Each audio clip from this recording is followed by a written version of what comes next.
Hey yo, it's Davo. What's going on, everybody? Today we're back with some more 7 Lessons Grand Cross, and we're continuing the team building guide thing, whatever you want to say. So we're going to talk about REM today, twin maid sister. Fun fact: both REM and RAM have the same exact stats, so I guess that's a little nice piece of information, I guess. So yeah, let's go over Kin stuff. First of all, she's unknown, like I said before. Her passive, survivor of the Oni clan. When the hero uses skills or move skills to rank up a skill and gain ultimate move gauge, increase attack related stats by 5% for 3 turns up to 5 times. So she can get 5 stacks of this. Oh, 5%. So that's 25% attack related stats, right? It's cool, right?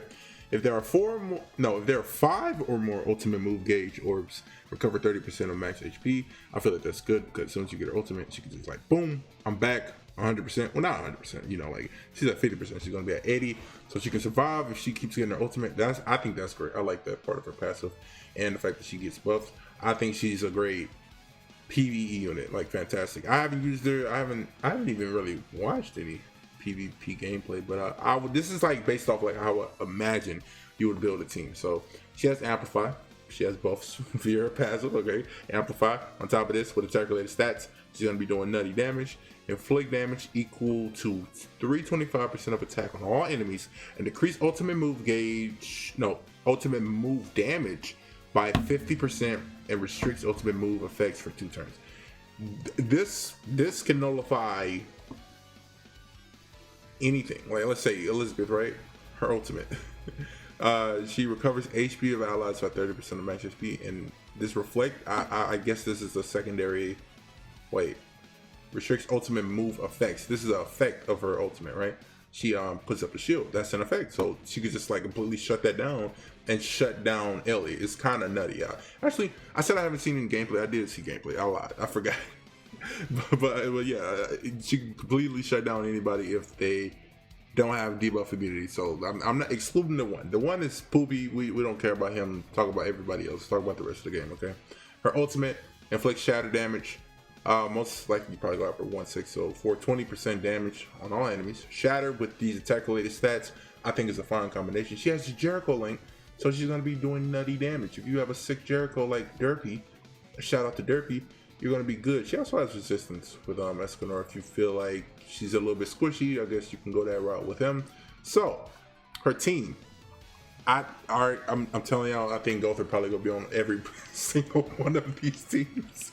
So yeah, Red Gother, self-explanatory, seals. He supports via his passive. I mean, if they allow you to get that off, he has rank ups, control gauge. You already know the whole shebang. It's been nearly 2 years. Y'all know what Gother does. He is immortal in this game, basically. Like, not immortal in terms of like survivability in the game. I mean, like, everyone knows who this is. If I just show you this picture and you play Grand Cross, you know who this is. And I ask you, like, what's his name? You're gonna say, oh, Red Gother. Yes, you're gonna know. Everyone knows.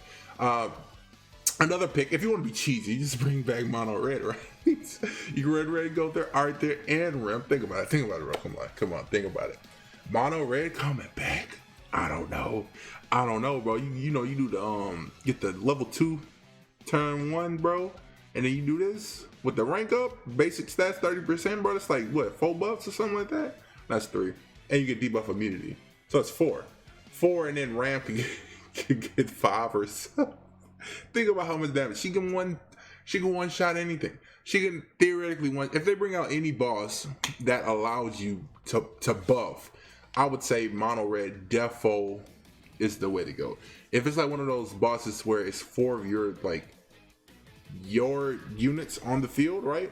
Let's say it was like Moose Man, it was the other one, Giant Hog. I know Giant Hog doesn't let you freaking buff yourself, but still, if you can buff yourself in the Peltigi's raid right now, I did some shenanigans with Soap. Soap brought Rem.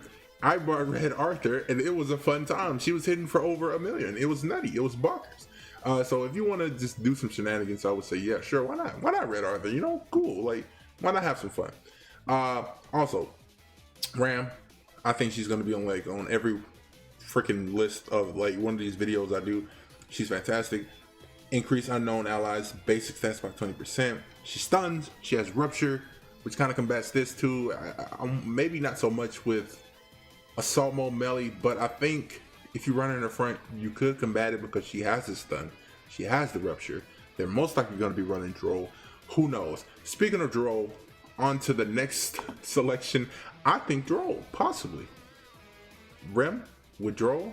You know, you put a taunt on him. He has the freaking support passive. Think about it. Well, I'm not saying think about it. Like, who knows? Like, whatever you decide to run is whatever you decide to run. I'm not finna give you like top one team in the game. You know, I'm just like discussing the units I think could possibly work well with her on a team.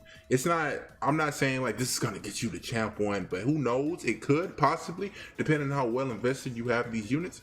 But I know I would say like 80% of the people I know have Droll built.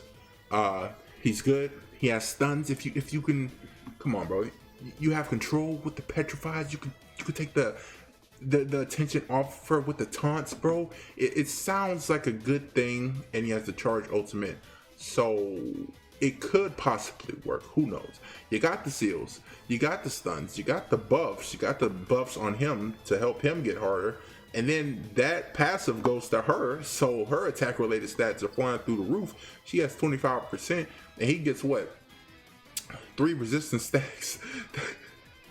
That's 9% attack related stats added to that. It's like 34% or something like that. 25 plus 9, yeah, 34. Think about it. It's nutty. It could be nutty. It could be nutty, possibly. Another thing I should mention, possibly Green Merlin. Either in the back or front. Just hear me out. I know nobody probably would do this, but you could run in the back for purely her passive, or you could run in the front for extra shield. That's an extra buff. So if you have the shield, that goes to her amplify. It gives her a little bit more tankiness, or if not, so you might want to run Merlin in the back just because this shield isn't inherently too good. So I don't know about that. So just run in the back possibly for this. Green Merlin though, imagine having 2 DPS. You have an amplify here. You have this Merlin with Power Strike. You get her ultimate off. You have the shields. You have the shields feeding into her amplify. So if you get a couple of merges and you get her attack related stats rolling, it's a snowball effect. I don't know if it's like, the only thing is you wouldn't have any O gauge control. And then I think that's why I was thinking about this Merlin, because maybe if I have the shield, I could have some O gauge control. And meanwhile she's our DPS. She's controlling the freaking ultimate move effect and the damage too, so possibly, I don't know. We all know that the one is a prominent threat, so running 2 red units or even a mono red kind of sounds insane, but who knows? Maybe you want to have fun, maybe you want to be different. Where this is an open, safe place. This is purely speculation. This is up for discussion. I'm open to hearing what you guys think, where these characters could thrive in, like in a PvP setting. So I think the final one is Goddess Elizabeth, and solely because the buffs.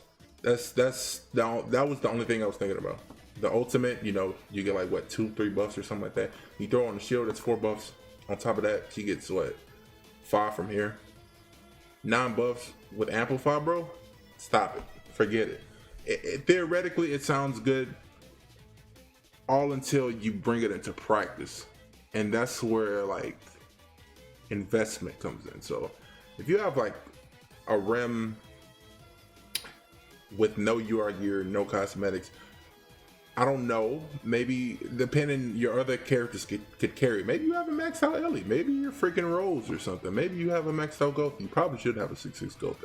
Maybe you have a Ram that's like pretty good. You have a Droll that's fantastic. Who knows? You could possibly build a team, but that is pretty much gonna do it. I think my favorite composition is probably Rem, Gother, Ram in the back with, I think, Elizabeth. I'm gonna go with that. I think, yeah, Rem, Gother, Goddess Elizabeth. Even though there's no unknown like factor here, so maybe you don't even need Gother. Perhaps you can just like put in another DPS like no. put in another DPS, take Gotha completely out of the equation, so that way Ram is buffing Merlin and Rem, or Gotha if you decide to keep them in. But Elizabeth isn't getting any support. She's just purely here to give you amplified stacks, I guess. Same like explanation with Droll. But if you can keep Gotha in if you want to, but having 2 red units is kind of scary. That's why I was thinking Merlin, so you can like kind of like take if Rem is just completely like gone by like turn 2, who knows, maybe you have another option with Merlin. So that is pretty much gonna do it. Thank you guys for watching. If you enjoyed the video, make sure to drop a like, and if you're new to the channel, make sure you subscribe. These are the units I think that would help Rem the most, possibly. Let me know what you think, what team build you would go with. So yeah, thank you guys for watching. I'll see you in the next one. All right, peace.